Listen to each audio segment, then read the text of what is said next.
I really think that there's so much misinformation. We've never really seen anything like it. I mean, I've been covering wars now for 35 years, and I have never seen people with their nails done in the Ukrainian flag, right? I mean, we're being corralled into this box where we either have to hate Vladimir Putin and believe everything evil that's said about him and love Ukraine, and there's no in between. And that reminds me a lot of you're either, a white supremacist, or you go with the Democrat narrative on everything under the sun. So Vladimir Putin knew exactly what he was doing when he went into Ukraine. The Russian military isn't perfect. They, for example, I've spoken to multiple defense specialists and intelligence specialists from a Defense Intelligence Agency who've studied the Russian military for years.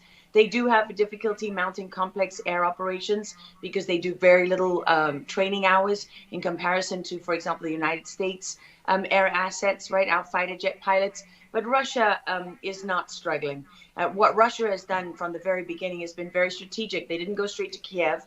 They went to all those bioweapons laboratories that are scattered all over the country. Some of them they built, so they know where they are. They've known where they are since the Soviet Union, because under the Defense Threat Reduction Program, we went in after the fall of the Soviet Union and supposedly turned those facilities from bioweapons labs into public health labs. Although, these days it's hard to believe anything that our leaders tell us, because they've lied about COVID, they lied about Russia collusion, they lied about the Ukraine impeachment trial.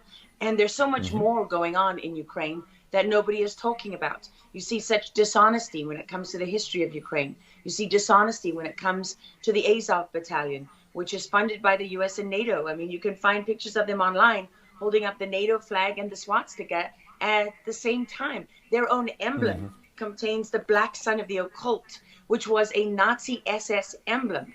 And it also contains the sideways, lightning insignia of the SS. I mean, this is on throughout the Ukrainian military. You can see that black sun of the occult on their body armor, even on the female soldiers who are paraded in front of the world as being, such an example of Ukraine's independence and spirit and nobility. Even they are wearing the black sun of the occult. And, the White House wants you to believe, well, this doesn't matter, it's just a small number of troops. It's not true. The Azov battalion has been murdering its way through eastern Ukraine. Yeah. We don't want to admit this. This was why Crimea voted for independence. This is why Crimea wanted to be with Russia. Because we in the media, in the Western media and in the West, won't acknowledge the reality of what's gone on. Western Ukraine backed the Nazis. It was a headquarters for the Nazi SS. The CIA under Alan Dulles actually gave immunity from prosecution to the Nazis of Ukraine from the Nuremberg trials. So there's a long history of the United States and our intelligence agencies funding and arming Nazis in Ukraine. These are not like new neo-Nazi groups that sprung up. These are the actual Nazis from the Second World War, who, if you go back to the Nuremberg trials, said that they were planning for a 1,000-year Reich. And so you have to really wonder, as you look at this, when you know that the CIA sponsored the color revolution in Ukraine in 2013 and 14, that they selected Ukraine's leaders, go to Victoria Nuland's leaked phone conversation where she and the US ambassador are deciding who can lead Ukraine. I mean, there's as much interference here as you could possibly imagine before you even get to Hunter Biden, Nancy Pelosi, John Kerry, and Mitt Romney, and all of their children who are employed, who earn millions from Ukrainian gas companies. Yeah, you are pointing, pardon me, to a real credibility crisis for our leaders. I want to let Karen Turk jump in. Yeah, I wanted to bring up the fact that President Zelensky is Jewish, and I don't know exactly how this factors in, but there's some very interesting points in what you're saying. And looking at this, you could think it's political theatrics. You made a very good point at the beginning that you think that Putin is in control. And I actually want to play something that Jen Psaki said, because it seems that the White House is actually echoing that sentiment. Watch this. Well, the end game is really a question for President Putin. We have completely crushed his economy. We have provided military assistance, humanitarian assistance to the Ukrainians, enabling them to fight back for far longer than the Russian leadership anticipated. And again, he has to determine what the path forward looks like for him. Thanks, everyone. He's determining what this looks like. And I think that's a lot of what you said, Laura. I'd love to get your thoughts on that, what you just watched. What troubles me about the moment that we're in is that we have such a selective and a narrow reading of history. President Zelensky may be Jewish, but he's not the only one in this who suffered during the Second World War, whose ancestors suffered, right? I mean, look at Putin. How many relatives did he lose in the siege of St. Petersburg? People don't know their history. They don't know what made Vladimir Putin. And I'm not I'm not defending him. I don't need to defend Vladimir Putin. My job as a journalist is to try to understand what is the truth here. I don't like being lied to.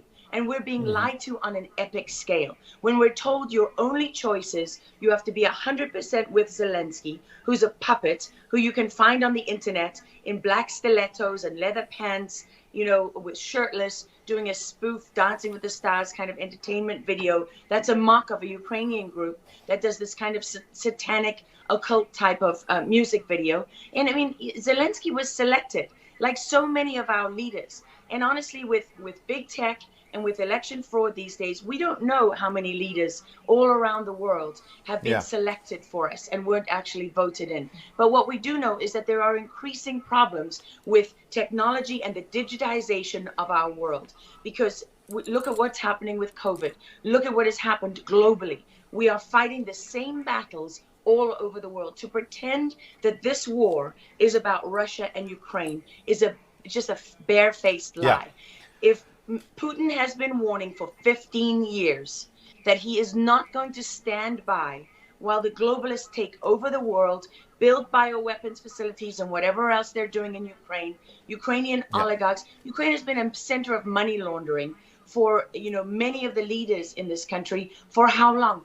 Billions of US dollars have been laundered through Ukraine, and we say nothing about it. These are our tax dollars. I mean, before the impeachment trial, had you ever heard of anyone in the United States, I mean, us bringing in foreign governments to the White House for anti-corruption training? I mean, does nobody question these things? Why do we not question them? We have an idiot like Lieutenant Colonel Vindman, who goes at the impeachment trial and sits there as a lieutenant colonel. He didn't even make colonel. And he's telling the president of the United States what his policy should be. You have a traitor in the form of Maria Yovanovitch, who was Obama's ambassador, who's telling Ukrainian government officials, don't listen to the will of the American people. Don't listen to the election results. We are the true leaders of America. I mean, and then people object when the woman isn't even fired. She's given a cushy job for life at Georgetown University at the expense of the U.S. taxpayer. And we're told that the president of the United States cannot say to his foreign counterparts, that we want you to look into something. But Joe Biden, he can withhold as much aid as he wants to. I mean, there's so much hypocrisy and dishonesty here. And Ukraine is at the center of it all. Go back to Russia collusion. Go to Alexandra Chalupa. Go to Eric Karamella, the whistleblower who went to work for Adam Schiff, who wasn't really a whistleblower, and all those corrupt people in the deep state. And you know what? The deep state isn't a theory. It's not a conspiracy theory. It's an actual deep state. Look up the SES, the Senior Executive Service, because when that bureaucracy was ushered into law in the United States of America, that's when we got a bunch of unelected bureaucrats pulling the strings behind the scenes. And these are the people that keep lying to us. Absolutely. And pardon me, we've got a live chat where we're streaming on Getter, for example, and I'm watching it as you're talking. People are talking about how you're dropping truth bombs and you're a real journalist. And I know that, having worked alongside you for many, many years when you're at CBS and many other places. And maybe they didn't want to hear the truth, but you're dropping those truth bombs now. Unfortunately, we got to hit a break right now. We'd love to have you back in the days ahead. We love having you on. Lara Logan, thanks for joining us on Real America's Voice. Thank you so much. All right. Well, we'll certainly have her back. A lot of important information. Great information. Get